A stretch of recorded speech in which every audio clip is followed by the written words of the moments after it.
All right, we'll get started. People can join us as they come in. So welcome everyone to our Planting for Biodiversity webinar. My name is Wendy Sullivan.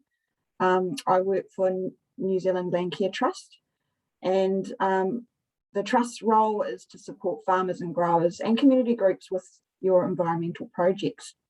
And I'm being joined today by Max Clark from Kaitiaki o Ngāhere. Max has a background in ecological restoration and freshwater ecology. So Kaitiaki o Ngāhere is a Nelson-based company that specialises in restoration, in particular weed control. So it's fantastic to have Max along to help out today. Right, there's a little bit of background noise, so if people haven't for some reason on mute, just put yourself on mute now. You should all be on mute. And we'll get started. All right, so the webinar will be structured into the 4 Ps, which is how you should also structure your planting project. Planning should take up most of your time, and planting will take up most of your money, but you should also put time and money into protecting the plants after you put them in the ground. And we'll also be covering our 5th P, which is practicalities. I'm going to be covering off the planning side of things, and then I'll hand over to Max to cover the on-the-ground work. And if you've got any questions throughout the webinar, just pop them into the chat button. You'll see that along the bottom of your screen if you've not used that before. Just pop your question in there, and we'll break the webinar up into sections, so we'll try and answer them throughout the webinar. If not, we'll cover them at the end.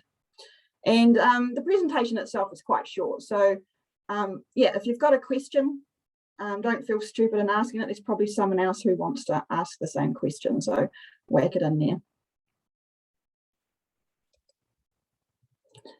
And the webinar is going to be focusing on restoration planting, and we'll be talking primarily about native species. And there are many species, there are many reasons to plant natives. You can see them there on the screen. Some of these functions can, of course, be met with exotic species or a mixture of the two.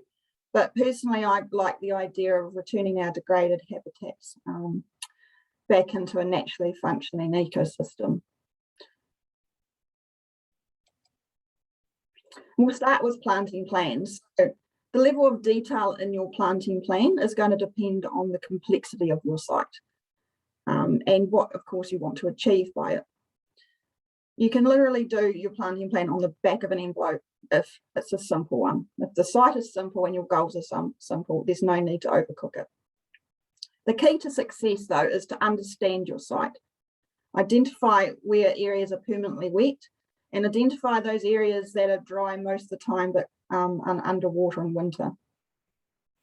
Try and get an idea of what the site does throughout the seasons, because there's nothing worse than your plants flourishing for the first 3 seasons and then dying because they've been underwater in winter. And then on the more complex sites, either because they're large or because they're in a sensitive habitat like a wetland or an endangered habitat, you probably want to have a little bit more detail and create a restoration plan. And your restoration plan should include things like timeframes of when you're going to do each task. You might phase the planting into different sections or different years. You want to include what your site variables are, all the microclimates within your site, maintenance programs, and any other work that you need to keep your site functioning, like weed control and even pest control. If you want to obtain funding from grants or sponsors, then you're going to need to have a restoration plan, because funders love plans. There are templates on the website, so you can do your own, but I do recommend for complex sites that you do get advice, and there's plenty of advice out there from DOC, Council, Landcare Trust, and of course ecological businesses such as Kaitiaki o Ngāhere can help you with that. And it really is worth, if you're going to be spending a lot of time on and money on plants, it really is worth doing your planning properly. For eco-sourcing, you've probably heard of this term. I hope you have if you're thinking about restoration planting.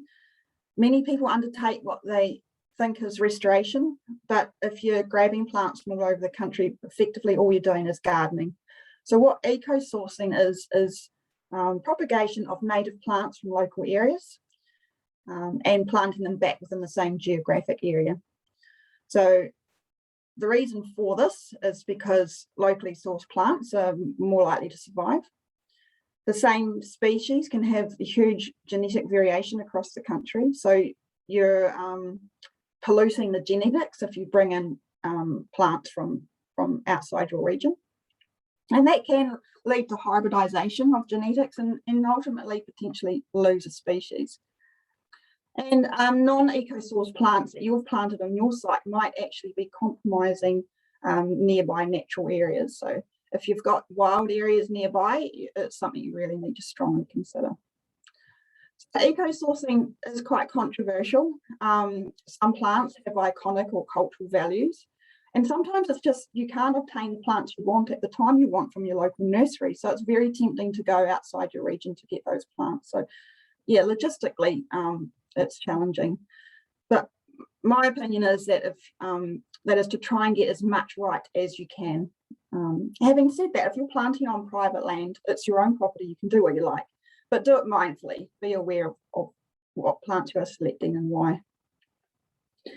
And when you buy your plants, try and source them from a nursery that specialises in not only native plants, but eco-sourcing. So don't get them from Waitatene. And I'm being a little bit facetious, but make sure you choose a nursery that does specialise in eco-sourcing.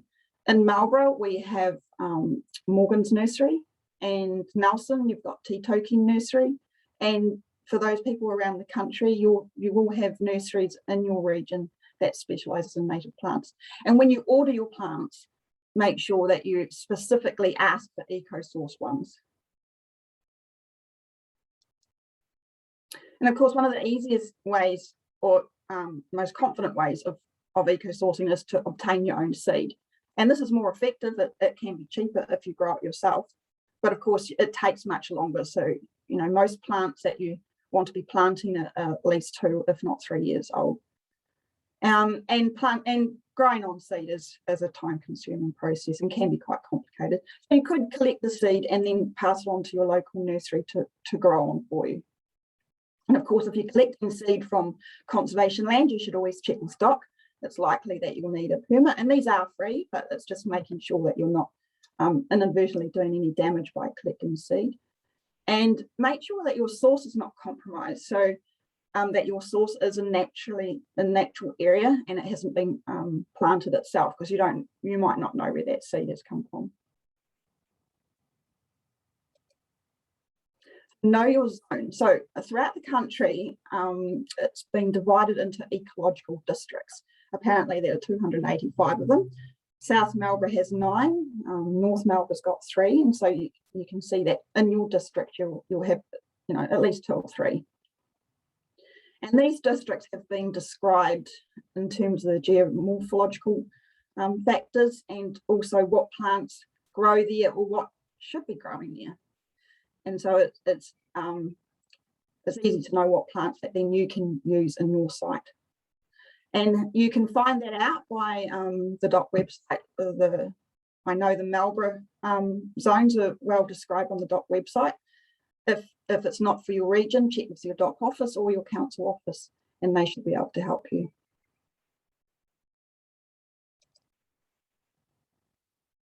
And each ecological district should have a plant list with it, which makes it easy for you then to choose your plants. And they should, if they're anything like the Marlborough ones, is describe what those plants best grow at. So whether they're wet or dry, or they prefer shade or light, it should describe where to put them. Now, we haven't got any questions in our chat bar. Does anyone want to ask anything at this point in time?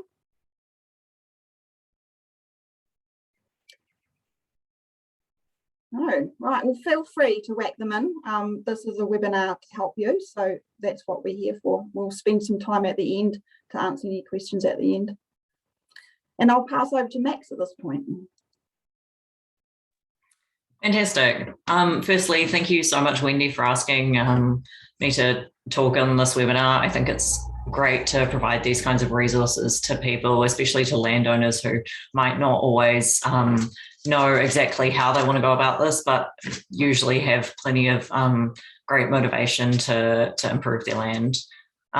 So I'm going to start by talking about the way that riparian plantings in New Zealand work. You can see on the diagrams and photos that there is a kind of gradient of height going on here. In New Zealand riparian planting, we typically use carex, which is a native grass. There are lots of different carex species. Some are used more commonly in other regions, but there's usually a carex that's common to your region that you can find from the planting lists Wendy mentioned. And then as you get further away from the stream, taller species are added in along the edges. And that provides an important factor in riparian planting, which is shade, which does a lot of things for the stream. Firstly, it suppresses aquatic weed growth and also lowers the temperature of the stream, which improves the water quality overall. One thing to note about especially riparian planting is that you generally want an access strip of grass between your plantings and the fence. This does a few things. Obviously, it makes access a lot easier, and it also prevents stock from eating the vegetation hanging over the fence. A pretty standard template for planting is a 1.5 meter distance between your plants. This is something that can be a bit smaller if you're planting species like, for instance, oyoi, which is quite reedy and doesn't grow very fast, but 1.5 for most riparian species will do you nicely and make sure that they have room to grow and thrive as they get bigger.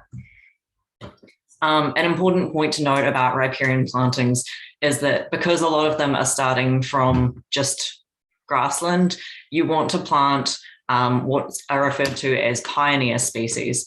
So these species are plants that will do well in tough conditions. So they're quite hardy and they won't die off with the first frost or exposure to wind.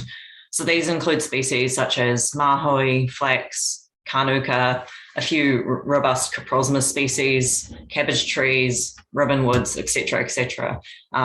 And if you check your plant lists for your local area, you can see which of these species might be on your plant lists. And especially with councils, they usually indicate on these plant lists which species are good to plant in early stages of planting and which ones are species that will need a little bit of canopy cover in order to establish properly. We'll just move on to the next slide. So this isn't the full, the topic of this talk specifically. However, I think it's worth mentioning in the context of stream restoration that stream restoration can be about more than just putting native plants in the ground. It can also be about the physical structure of the stream. So, for instance, a lot of urban streams or agricultural streams have actually been straightened and turned into channels in the past to improve drainage. However, that's not how streams typically look, and it's not how streams have the most amount of diversity in them. So, for instance, adding stream meanders can be one way to increase the diversity that is supported in your stream, and also reshaping the banks, which is particularly important if you have a stream with a lot of bank erosion or a bank that has been undercut, as this will make it more robust in the future. It's very important, of course, to note that councils have different regulations for how people can alter waterways and whether you're allowed to alter waterways. So absolutely check with your council first. And I will note that another way to add diversity of habitat in a way that's maybe a bit less cost consuming than fully altering the waterway is to add boulders or logs. That is a great way to add habitat to a stream that will provide the local plants and animals with a bit of diversity in that waterway. Next slide.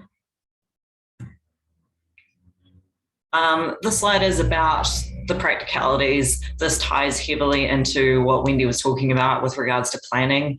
There is plenty to think about when you're looking at restoring a stream ecosystem. And it's important to think in the medium to long term. So nurseries don't usually have massive amounts of plants spare. They are usually operating on a pretty tight budget. So it's important to order plants a year or two in advance. And the further ahead you can inform your nursery of what you're doing, the more likely it is that you're going to get the species that you want for your planting. Because this is about planting, it's also important to think in the long term, because these plants are hopefully going to be around for the next 10, 20, 30 odd years. So it's important to think about, in the context of your stream, how will these trees be shading things out? Will they be interfering with any infrastructure that you have there? Are they going to potentially create wind funnels, et cetera, et cetera? An important side note in New Zealand specifically is that cabbage trees will get stuck in lawnmowers. Ideally, you don't want to be planting cabbage trees next to grass strips or paths. If you plant them in the middle of your plantings, it's going to be better for you in the long run. Something I think is worth including in this presentation that Wendy pointed out to me is that apparently in some vineyards, trees that produce a lot of fruit are less favoured, as it's thought to increase the amount of birds around. I haven't managed to find any evidence one way to support this or to not support this. Feel free to comment in the chat if you have experience with this at all. I don't know much about vineyards, but I know that apparently there's quite a few people in this chat that in this webinar that do have vineyards, and that could be something to think about, is whether you're choosing species that do have a lot of fruit or don't have a lot of fruit, depending. Especially in an agricultural context, it's very important to think about stream access. If this is a stream that you typically use a digger to access, either to control silt levels or aquatic weeds, then a good potential option is planting one side of the stream with just carex species. This will still provide a little bit of shade directly over the stream. However, it makes it a lot easier to access. And if you want to increase the width of the buffer planting on the edge of that stream in the future, that's absolutely something that you can do. But I know some people who are hesitant about planting up both sides of the stream for access reasons. So that can be a really great alternative. I know that this is something that some Canterbury farmers have been trialling down near Banks Peninsula. Next slide. So ground preparation is probably your first practical step for starting to prep the site. This essentially aims to reduce the competition that the native plants will experience when they first go in the ground. You want to do this about a month before planting, just to ensure that the vegetation is properly died off and that there's no herbicide residue in the soil. This can vary depending on whether you're using organic herbicides or not. So with systemic herbicides such as glyphosate, then that will kill off weeds and grass pretty effectively, and you can generally get away with doing that about 3 weeks prior to planting. However, I know some people do like using organic herbicides, and those I would generally recommend waiting a month to 6 weeks, as they will take a little bit longer to kill off the vegetation. It's important to know that if you are considering organic sprays, then you do have to be aware that you're probably going to be investing a bit more time and resources into it than if you were using traditional herbicides. This is because organic herbicides aren't systemic in the same way that traditional herbicides are. So that means that they don't kill off the plant entirely, they just kill off the tops of the plant, and they can still come away and regrow from the roots or whatever's remaining. So that's something to think about if you're choosing the organic route. But that's not to say you can't do it with organic means. Obviously, fencing is also very important. If your area is not already fenced, I'd highly recommend it for native plantings. Even if one animal gets into native plantings, it can do a lot of damage. And even if it's not a legal requirement, it's still good for environmental reasons to keep stock out of waterways. If you are doing it as an environmental measure and not due to legal requirements, then there are some funding options that are for native planting specifically that will help you supplement the fencing costs as well as the planting costs. So that's a good option to look into. The ground prep will heavily depend, of course, on what vegetation you have at the site. If it's just grass and very few weeds, you're not going to have a very difficult time of that.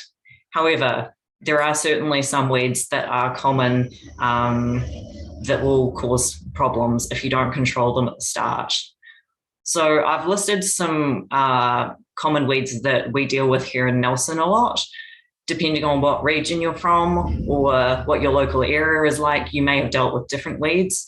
I've listed these four as some typical examples of ways that you would use different control methods for different weeds. So, for example, gorse generally doesn't grow super quickly, and it's going to eventually get outcompeted by the native species. So you could probably get away with spraying gorse on your site once at the start before you plant, and then just control any seedlings as they come up. Comparatively, willows, which is something that you would need to use drill and fill for. So you would drill holes in the base of the tree and then use herbicide of some type to control that. And that is perhaps a more complicated option than dealing with gorse, because willows are also going to affect the edge of the stream and the stability of the soil there. And that is something to take into consideration when you're controlling willows. I've listed Tradescantia here, or wandering willy. It's known by quite a few names, but it's pretty common around New Zealand. This is something that it's typical of a ground cover weed that requires multiple control hits per year to control and can come away pretty easily. You usually need a slightly stronger herbicide to control it than you would with some other weed species. And especially if you're planting natives into it, it's something that you want to control before you plant, so that you're not having to spray copious amounts of herbicide around your native plants, which could end rather badly for you. Old man's beard is listed here as a very common species in New Zealand also, and it's a vine weed. So this is the kind of plant that you would want to go through with hand control first before you spray, and make sure that you're physically removing it from any native plants, so that when you go through to control it with herbicide spray, that you're not accidentally killing your natives as well. Aquatic weeds are a bit more of a challenge because you usually can't just control them with herbicide. They require mechanical removal, such as raking or a digger, and that is something that is a challenge about riparian planting. However, the good news is that riparian planting is also the solution, because the easiest way to control water weeds in the long term is to make sure that they're shaded out. And once your riparian plantings grow above a certain height, they will start shading the stream, and those weeds won't choke the stream once they're shaded out.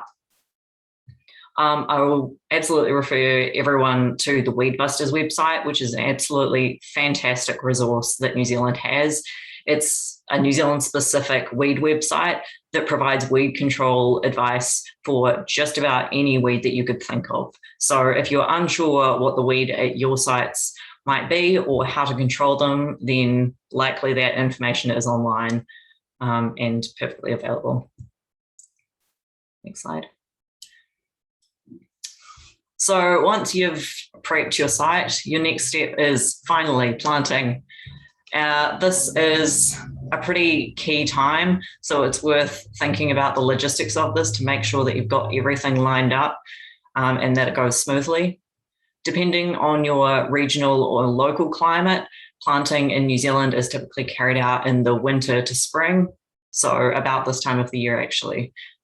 And site conditions will heavily inform how you choose to plant, but there are some pretty standard guidelines for planting through most of New Zealand. The main one is that the easiest and cheapest way to get native plants in New Zealand is what's called root trainer pots. These are long and deep, and they provide a really solid root wall for the plant to establish, and they're very easy to transport in large quantities. This is typically what your local nursery will provide as a standard plant size. With planting, the main things that you want to include are a fertilizer tablet, a slow release fertilizer tablet when you're planting. This provides the native plant with nutrients so that it can really get going in that first year and outcompete any of the weeds that are around it. And also to make sure to water your plants thoroughly before planting. Planting is a stressful process for plants and for you. So watering is really important so that you're minimizing the stress that those plants are experiencing. In drought-prone sites, you might also choose to use water crystals. You want to mix these in with the dirt so that it's not just creating a single pan that's going to contain the plant roots. And another option for increasing the moisture of the soil is, of course, using natural mulch. So, for example, bark, wool mat, newspaper or cardboard, whatever you've got available is great. And this also has the benefit of reducing the weeds as well at the site. I will point out that you don't want to be putting fertilizer tablets immediately adjacent to the stream, and you also don't want to be mulching in the immediate riparian area next to the stream for similar reasons. This is because it can cause too much nutrients to enter the waterways, and this is quite bad for aquatic water life. And it can also cause anaerobic conditions at the edge of the waterway, which is bad for the plants that are growing there. Augers are something to absolutely consider for your site. They can be extremely efficient, and that is going to be the majority of your planting labor is the making of the holes. However, sometimes in stony areas, they can be inefficient, and in clay-rich soils, you want to make sure that you aren't causing a kind of smooth surface with the auger at the base of the hole. If you're noticing that when you create an auger hole, you want to break up the soil a little bit so that the roots can easily permeate the soil once it's put in. Next slide. Next slide. So once you've put the plants in the ground, it is absolutely crucial that you add protection and make sure that they survive in the coming years. So this can be through any number of measures: weed suppression, pest protection, wind protection, and making sure that the soil is moist enough. So your main line of defense is going to be tree guards, which are essentially either a plastic or cardboard sleeve that goes around the tree and is then staked in with bamboo stakes. Both cardboard and plastic guards are pretty common around New Zealand now. Cardboard guards are growing in popularity and are often recommended as they are biodegradable and also cause less heat stress on the plant, so they trap less heat inside it in summer. These are especially good in flood-prone areas or windy areas, because if the cardboard sleeves do get ripped off in the wind or a flood event, then it's not an issue that they're out there in the environment because they're going to break down anyway. Whereas with plastic sleeves, there's obviously the liability of essentially mass scale littering. Pest protection is largely about your fencing and your tree guards, It's worth knowing what you think the problem pests will be at your site and then planning accordingly for that. And in New Zealand, especially, irrigation shouldn't be necessary. However, if you have drought conditions in the first year or two, it's worth investing a little bit of time to provide that for plants just to make sure that they establish and don't all cark it. Once they're more established, that becomes less of an issue.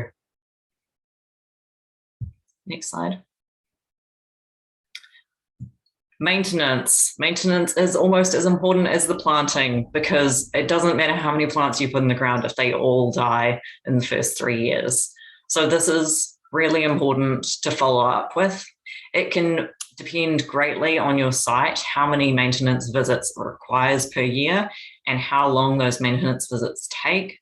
This can depend on things like what weeds you have at the site, how many weeds you have at the site, how fast your plants are growing, how fast the grass is growing, whether or not it's a site that experiences a lot of disturbance, whether that comes from weather or public access or pests. When you first plant, immediately after planting, it's worth going back to the site every few weeks just to check and see how it's doing, if that's something that you have time for, because it will give you a good idea of how frequently you need to continue visiting the site in the future.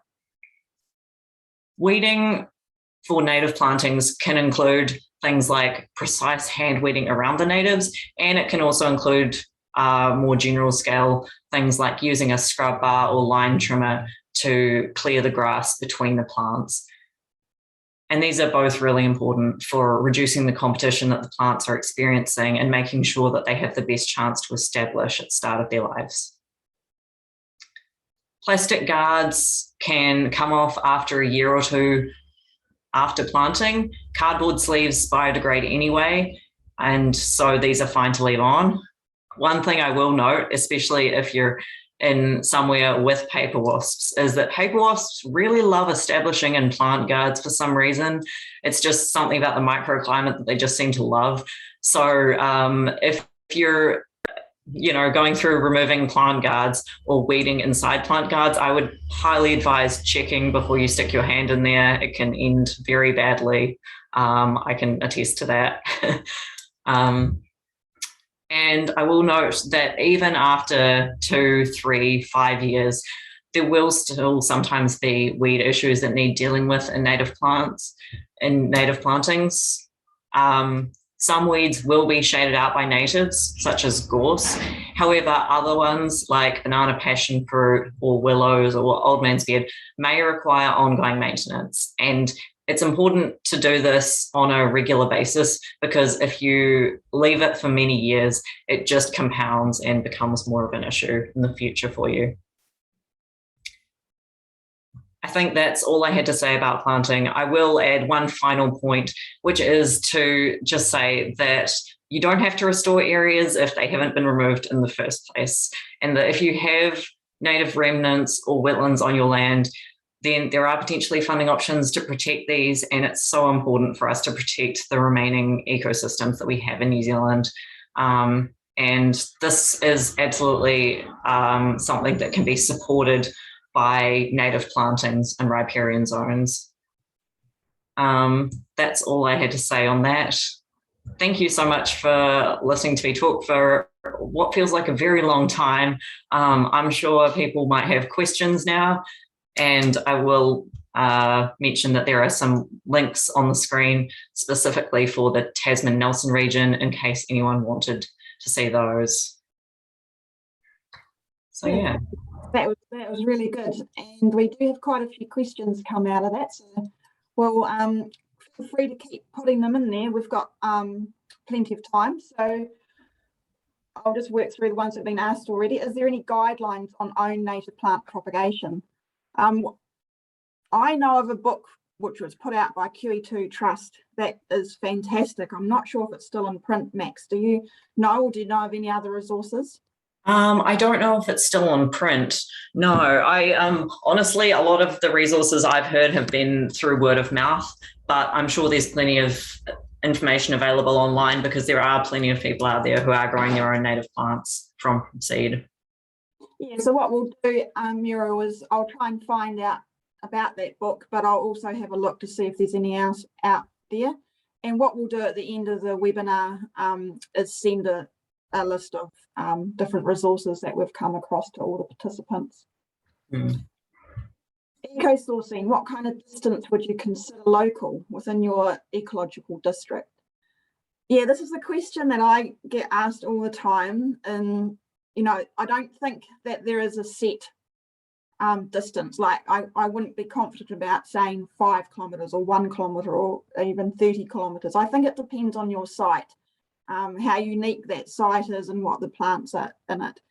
You can't go too wrong by using the plant list on your ecological district, so know your zone. But if you want to, if you need to get plants slightly further out than that, then I would use your district. So within South Marlborough is probably fine, or I wouldn't be using North Marlborough because it's a different climate, different environment. But yeah, so just sort of have a sense about what's similar nearby. Do you have anything to add, Max? No, I think I would just emphasize that your ecological district is going to be a pretty good measure for that. Even if it's not necessarily the closest possible option to get, if it's in your ecological district or even in a neighbouring district, then that's significantly better than sourcing it from just your region in general. So the Environmental Research Institute's plan and template that I had posted up on the slide, yes, I've seen that with the other links. I quite like that. There are other examples out there, but that's once you get that one, you can titivate it to make it work for yourself.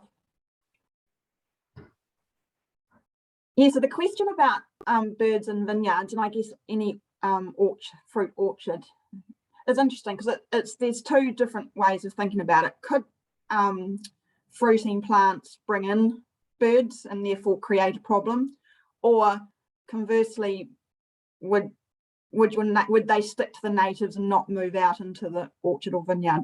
Yeah, Bridget Ennals from New Zealand Wines suggests that they're not a native birds particularly are not an issue. Yeah, so we'll just keep looking for information on that. But I guess if you are concerned, then find out that when that native plant is going to fruit, you know, and make sure it doesn't fruit when your species is fruiting. Yes, the Million Tree Fund is no longer available, so there are other potential funding partners.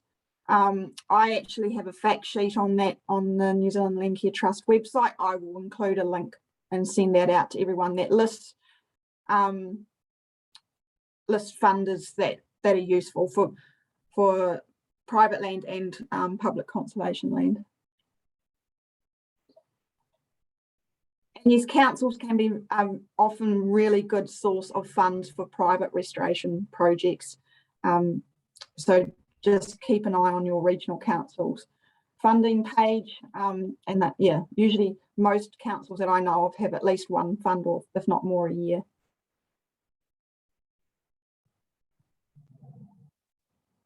So Amy has a site that has removed for several years. It's not yet planted. Flax self-seeded and is growing quite prolifically along the stream bank. That's awesome. The stream's only 1 metre wide in place during summer months. Would you recommend mechanical removal of the flax before they become a problem and block the stream in coming years? What's your thoughts, Max? My thoughts are possibly that pruning the flax could be enough of an option. It's hard to have an idea of that without a diagram, probably. You know your stream better than I do. If you've noticed issues with flooding, I can imagine that it would be helpful to control that. However, I don't think that I've never heard of that becoming an issue. And flax generally doesn't like to be completely saturated anyway, so it shouldn't be growing straight through the stream bed. Sorry, I hope that was helpful. Yeah, I agree. I guess it's, if you think that that there are places that will become a problem because you know that area floods, then yeah, there's no harm in digging out that flax and redistributing it elsewhere. But yeah, just monitor it over time and see what happens, I think so.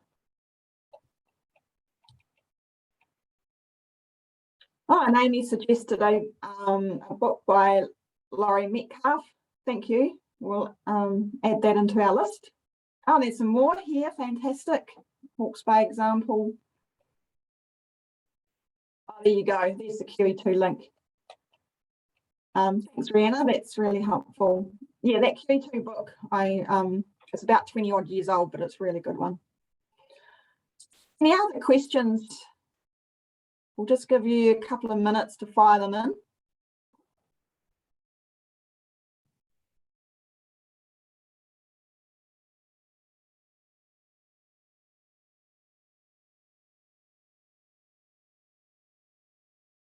Right, that's awesome. So yeah, I guess my final parting words is to just seek advice.